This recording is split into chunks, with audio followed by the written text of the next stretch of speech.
প্রশিক্ষণ তো অলরেডি আপনার বলছি এই কথাটা, কিন্তু অনেকে আপনি কোন ইসের, আপনি তো থাকেন সব সময়, তো আবার ভুলে যান কেন?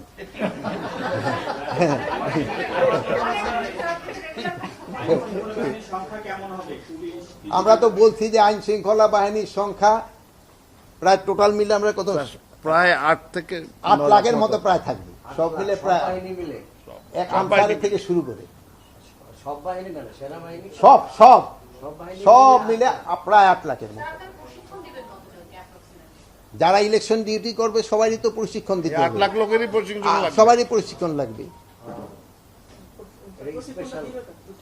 প্রশিক্ষণটা যার যার বাহিনী তার তার প্রশিক্ষণ দিবে, যার যার এলাকায় তার তার ভেন্যু। যেমন আপনি যদি বলি ভাই আপনি থাকেন কোথায়, আপনার বাড়িতে আপনি থাকেন, তো আপনার খাওয়া দাওয়া তো আপনার বাড়িতে হয়, তাদেরও ভেন্যু তার তার জায়গায় হবে।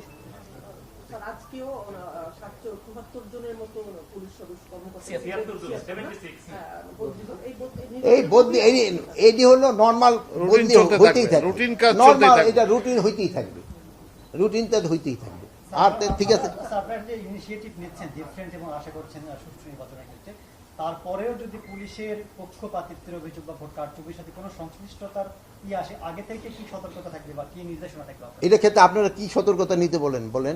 এখন এইটার তো ক্ষেত্রে আমরা আমাদের সর্বোচ্চ চেষ্টা করে যাব, এবং আপনাদের সহযোগিতা পেলে আমার মনে হয় কোনো ধরনের কোনো সমস্যা হবে না।